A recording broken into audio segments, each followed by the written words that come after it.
मित्रों, जैसा कि आप जानते हैं कि समीक्षा अधिकारी परीक्षा के लिए हम लोग तैयारी कर रहे हैं और वीडियो अपलोड किया जा रहा है। तो समीक्षा अधिकारी में हिंदी का पेपर वैसे बहुत ही क्रूशियल होता है और हिंदी में अब हम आज चर्चा करेंगे समानार्थी शब्द या पर्यायवाची शब्द और कुछ विलोम शब्द का, ये दोनों आते हैं परीक्षा में। तो थोड़े से मतलब चर्चा की जाएगी जिससे आपको मदद मिलेगी। और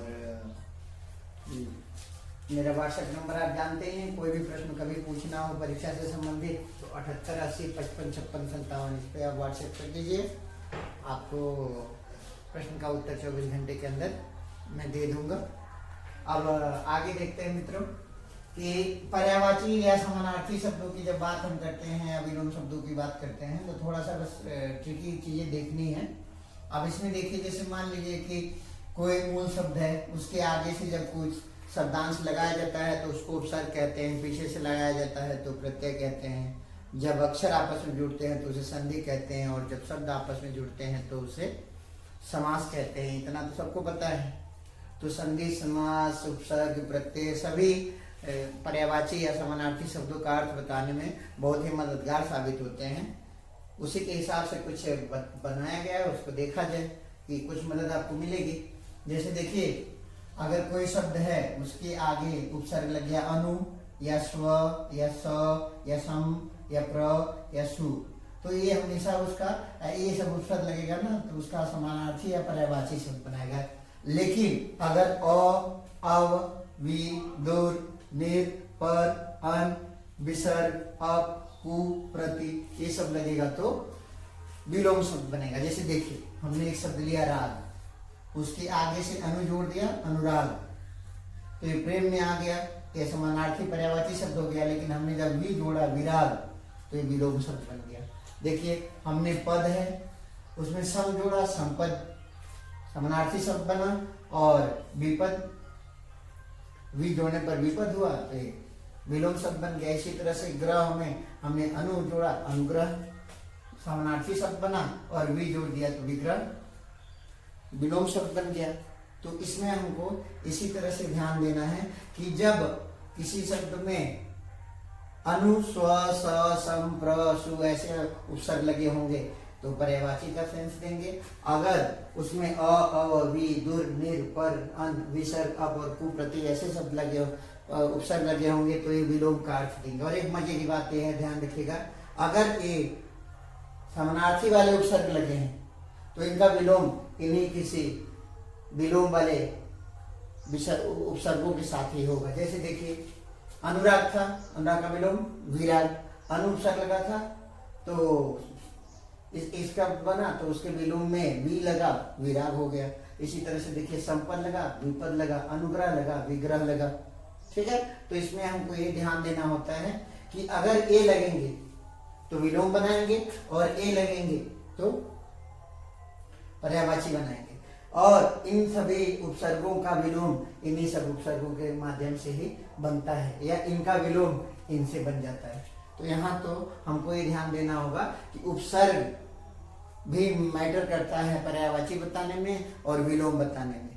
अगर समानार्थी बनाना है तो ये सब उपसर्ग है, अगर विलोम बनाना है तो ये सभी उपसर्ग है। इसी तरह से देखिए, जल हमने लिया, अब समानार्थी शब्दों की बात करते हैं। जल हमने लिया, जल ले लिया, जलज, तो ज आगे वाला जैसे ज हमने पीछे वाला ज हटा दिया, जल से उत्पन्न, यानी ज जहां दिया रहेगा वहां ये होगा आगे वाले शब्द से उत्पन्न। जैसे देखिए, अंडज अंडे से उत्पन्न, कुटज कुटिया में उत्पन्न, अंत्यज निम्न कुल में उत्पन्न या पैदा हुआ, अंडायुज जो अंडे देते हैं, जरायुज जो सीधे बच्चे देते हैं, स्वेदज जो पसीने से पैदा हुआ है, स्वेद में पसीना सबको जानते हैं, द्विज जिसका 2 बार जन्म हुआ है जैसे ब्राह्मण, अग्रज जो आगे पैदा हुआ, अनुज जो बाद में पैदा हुआ। तो जो अगर लगा हुआ है शब्द के अंत में तो आगे वाले से पैदा होने का अर्थ होता है। जैसे अंडज में अंडा अंडे से पैदा हुआ, कुटज में कुटिया में पैदा हुआ, अंत्यज में निम्न कुल में पैदा हुआ, अंडायुज अंडे से पैदा हुआ, अंडे से पैदा हुआ, जरायुज शरीर से पैदा हुआ, स्वेदज पसीने से पैदा हुआ। तो ज अगर दिया हुआ है तो उसमें ध्यान देंगे कि आगे वाले शब्द से उत्पन्न होगा, इसका अर्थ ये होता है। और देखिए जल द, इस बार हमने अंत में द दिया हुआ है, तो जल देने वाला यानी बादल, जलज जल से उत्पन्न यानी कमल, और धी अगर आ जा रहा है तो जल धारण करने वाला समुद्र। इसी तरह से देखिए अम्बु मतलब क्या होता है, पानी, अम्बुज यानी पानी से पैदा यानी कमल, अम्बुद तो पानी देने वाला अर्थात बादल, और अम्बुधि तो पानी धारण करने वाला अर्थात समुद्र। तो हमको ध्यान रखना है मित्रों, अगर ज दिया है शब्द के अंत में, किसी शब्द के साथ मान लीजिए एक तरह से मोटी मोटा में कि प्रत्यय की तरह से ज जुड़ा हुआ है तो अगले वाले शब्द से पैदा हुआ, द जुड़ा है तो देने वाला, और धी जुड़ा है तो धारण करने वाला। इसी तरह से देखिए मित, मित एक शब्द मित उपसर्ग के रूप में इस्तेमाल होता है। मित, मित मतलब होता है कम, कम खाने वाला मिताहारी, कम बोलने वाला मितभाषी, कम खर्च करने वाला मितव्ययी। ये आपके वाक्यांश के लिए एक शब्द के में भी काम में आएगा। तो हमको ये ध्यान देना है कि मित का क्या हो गया, कम, मिताहारी, मितव्ययी, मितभाषी। तो मित आगे लग गया तो ये हमेशा कम का सेंस देगा। लेकिन इसी तरह देखिए अगर पीछे तीत लग गया, तीत, तो जानते हैं आशा से अधिक का सेंस देता है। जैसे आशातीत, आपको उम्मीद थी कि आप परीक्षा में पास हो जाएंगे, लेकिन आप परीक्षा टॉप कर गए तो आपकी सफलता आशातीत हो जाती है। तो तीत जहां जुड़ जाएगा पीछे शब्द में प्रत्यय के रूप में जुड़ जाएगा, वहां पे होगा उम्मीद से ज्यादा, उम्मीद से ज्यादा। तो देखिए आशातीत, आशा से अधिक, वर्णनातीत, वर्णन करने से अतीत मतलब वर्णन करने से परे, इससे ज्यादा, ठीक है ना। जैसे एक सेंस होता है अप्रत्याशित और आशातीत, इन दोनों में क्या अंतर है। तो अप्रत्याशित का मतलब ये होता है जिसकी आपने उम्मीद नहीं की थी और आपको मिल गया। अप्रत्याशित का मतलब होता है कि जिसकी आपने उम्मीद नहीं की थी और वो मिल गया। और आशातीत का मतलब ये होता है कि उम्मीद तो हमने की थी लेकिन हमको उम्मीद से ज्यादा मिला। तो ध्यान रखिएगा अप्रत्याशित और आशातीत इनमें यही डिफरेंस होता है, ठीक है मित्रों। अब आगे देखिए चीर इसी तरह से लग जाता है, चौपर छोटा ही रहेगा, रो रहेगा। तो चिर मतलब होता है दीर्घकालिक, चिरंतर मतलब दीर्घकालिक, चिरायु मतलब जिसकी आयु अधिक हो, चिरस्थायी मतलब जो लंबे समय से हो। लेकिन ध्यान दीजिएगा कि अगर वो चीर बड़का वाला मात्रा वाला हो जाएगा यानी बड़ी मात्रा का हो जाएगा, ये चीर मतलब दीर्घ हो गया, दीर्घकालिक हो गया। अगर यही चीर कर देंगे तो ये हो जाएगा कपड़े का टुकड़ा, कपड़े का टुकड़ा, समानार्थी शब्द है। अब देखिए चीर दीर्घकालिक और चीर कपड़े का टुकड़ा, तो हम चिरकुट जो बोलते हैं वो हमको ऐसे बोलना चाहिए चिरकुट। तो चिरकुट तो कपड़े का टुकड़ा, एक चीर होता है, और एक चीर दीर्घकालिक। तो देखिए द्रौपदी का चीर हरण हुआ था और हनुमान जी चिरस्थायी हैं, मतलब लंबे समय से बने हुए हैं। तो बड़ाई की मात्रा होती है तो कपड़े का टुकड़ा हो जाता है, और छोटा की होती है तो दीर्घकाल का सेंस देता है। तो ध्यान रखिएगा अगर कहीं चीर लगा हुआ है तो उसका मतलब होता है दीर्घकाल। अब देखिए इधर विलोम में हम थोड़ा सा देखते हैं कि जब तुकबंदी पर विलोम हमारे चलते हैं, जैसे देखिए संपदा है तो विपदा आप लिखेंगे, संपदा का विलोम क्या लिखेंगे, विपदा लिखेंगे। संपत्ति का विलोम क्या लिखेंगे, विपत्ति लिखेंगे। और संपद का विलोम क्या लिखेंगे, विपद लिखेंगे। इसी तरह से देखिए जागृति का सुसुप्ति के लिखेंगे विलोम, लेकिन जागृत का सुसुप्त लिखेंगे। इसी तरह से देखिए गुरु है तो उसका विलोम लघु होता है, लेकिन गुरुता लिखेगा तो उसका विलोम लघुता होगा, और गुरुत्व लिखेगा तो उसका विलोम लघुत्व होगा। इसी तरह से निंदा है तो इसका विलोम स्तुति, और निंद है तो स्तुति, यानी तुकबंदी भी विलोम में काम आती है।